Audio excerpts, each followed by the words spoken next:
Hello അസ്സലാമലൈക്കും സനാസ് അലി വീട്ടിലേക്ക് എല്ലാ കൂട്ടുകാർക്കും സ്വാഗതം. അപ്പം നമ്മൾ ഇന്നേ ഒരു കൃഷി വീഡിയോ ആണ്. അവില് അറിയാലോ, അവിൽ എങ്ങനെ ഉണ്ടാക്കുന്നത് എന്നുള്ളതാണ് കേട്ടോ ഇന്നത്തെ വീഡിയോ. അപ്പം നമ്മളിത് നെല്ല് കൈ കൊണ്ട്, അതായത് അരിവാൾ കൊണ്ട് കൊയ്തെടുത്താണ്, വണ്ടിക്കൊയ്ത്തല്ല. അത് നമ്മൾ നന്നായിട്ട് ഒരാളെ വിളിച്ച് മെതിച്ച് വൃത്തിയാക്കി എടുത്തൊരു നെല്ലാണ് കേട്ടോ. അപ്പോൾ ചെറിയൊരു നനവ് ഉണ്ടായിരുന്നു. അപ്പോൾ ഞങ്ങൾ ചെറുതായിട്ടൊന്ന് ഉണക്കാൻ വെച്ചു. കാരണം 2 ദിവസം കഴിഞ്ഞിട്ടാണ് നമ്മളതൊന്ന് വെള്ളത്തിലിടുന്നതും ശരിയാക്കുന്നതെല്ലാം. അപ്പോൾ കുറച്ചുള്ളൂ, കുറച്ചല്ല ഒരുപാടുണ്ടായിരുന്നു. പക്ഷേ പന്നി വന്ന് ശല്യപ്പെടുത്തുക കാരണം കുറച്ച് നെല്ല് പോയി. ബാക്കിയുള്ള നെല്ലാണ് നമുക്ക് കിട്ടിയത് കേട്ടോ. ഏകദേശം ഒരു 60 കിലോ നമ്മൾ പ്രതീക്ഷിച്ചതാണ്. പക്ഷേ അത് കിട്ടിയിട്ടില്ല. ഞാൻ കാണിച്ചു തരാം നമുക്ക് എത്ര വെയിറ്റ് ഉണ്ട് എന്നുള്ളതെല്ലാം കാണിച്ചു തരാം കേട്ടോ.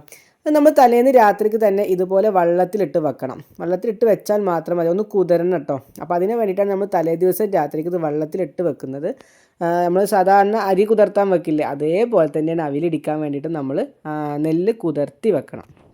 എന്നിട്ട് പിറ്റേന്ന് കണ്ടോ, നല്ലോണം ചളി ഉണ്ടായിരിക്കും കേട്ടോ ഈ നെല്ലിൽ. കാരണം ഈ ഒന്നാമത് ഈ മഴക്കാലത്ത് ചേറിലൊക്കെ കടന്നിട്ടുള്ള നെല്ലല്ലേ, അപ്പോൾ നല്ലോണം ചളി ഉണ്ടായിരിക്കും. നന്നായിട്ട് കഴുകി എടുക്കണം. അതുപോലെ നമ്മൾ നെല്ല് വെള്ളത്തിലിടുന്നതിന് മുമ്പ് ഒന്ന് ചേറി എടുക്കുകയാണെങ്കിൽ കല്ലൊന്നും ഉണ്ടായിരിക്കില്ല. അപ്പോൾ നല്ലോണം 1, 2, 3 വട്ടം നമ്മൾ കഴുകി എടുക്കണം കേട്ടോ. രാധച്ചേച്ചി ഇന്ന് നെല്ല് കഴുകാനായിട്ട് വന്നതാണ് കേട്ടോ. എന്തായാലും നന്ന അടിപൊളിയായിട്ട് 2-3 പ്രാവശ്യമായിട്ട് നേരമാണ് കഴുകി എടുത്തിട്ടുണ്ട്. അപ്പോൾ ഞാനിപ്പോൾ ഈ നെല്ലിൻ്റെ വീഡിയോ എടുക്കുമ്പോൾ എന്നോട് എന്താ പറയണമെന്ന് അറിയോ, അത് ശരിയായിട്ടില്ല, ഇതെടുത്തോ, ഇതാണ് നന്നായിട്ട് കഴുകി വെച്ചിരിക്കുന്നത്. എന്നിട്ട് അരി വാരക്കാൻ വെച്ചിരിക്കുകയാണ് കേട്ടോ, വെള്ളം പോകാൻ വേണ്ടി വെച്ചിരിക്കുകയാണ്. അപ്പോൾ ഇനി ഇത് നമ്മളൊന്നും ചെയ്യേണ്ട ആവശ്യം, നമ്മളിത് ഉണക്കാനോ പിടിക്കാനൊന്നുമില്ല. നനഞ്ഞ നെല്ല് കൊണ്ടുകൊടുത്താൽ അത്രയും നല്ലതാണ്. പച്ച നെല്ല് കൊണ്ടുകൊടുത്താൽ അത്രയും നല്ലതാണ്. അത് അവിടെ ചെന്നാൽ, മില്ലിൽ ചെന്നാലാണ് അവർ ഉണക്കുന്നതും കാര്യങ്ങളെല്ലാം ചെയ്യുന്നത്. പിന്നെ പ്രത്യേകിച്ച് പറയാലോ, പച്ച നെല്ലിൻ്റെ അവിൽ കഴിച്ചിട്ടുണ്ടോ? എന്ത് ടേസ്റ്റാണെന്നറിയോ? നമ്മൾ കടയിൽ നിന്ന് മേടിക്കുന്ന അവിലിനെക്കാട്ടിലും 10 മടങ്ങ് ടേസ്റ്റാണ് കേട്ടോ. അപ്പോൾ ഞങ്ങൾ അതിന് വേണ്ടി പോവുകയാണ്. അതായത് പത്തിരിപ്പാലയുള്ള കരിമ്പ എന്ന സ്ഥലത്തൊരു മില്ലുണ്ട്, അവിടേക്കാണ് നമ്മൾ പോകുന്നത് കേട്ടോ. ഞങ്ങൾ എല്ലാ കൊല്ലവും അവരിടിക്കാറുണ്ട് കേട്ടോ. ഈ ഒരു മില്ലിൽ മാത്രമാണ് നമ്മൾ കൊടുക്കാറുള്ളത്. ഇവിടുന്ന് അടിപൊളിയായിട്ട് അവർ വറുത്ത് നന്നായിട്ട് അത് നമ്മുടെ വറവിനനുസരിച്ചിട്ട് നമുക്കത് അവിലാക്കി തരാറുണ്ട്. അപ്പോൾ ഈ ഒരു സ്ഥലത്ത് മാത്രമേ നമ്മൾ പോകാറുള്ളൂ.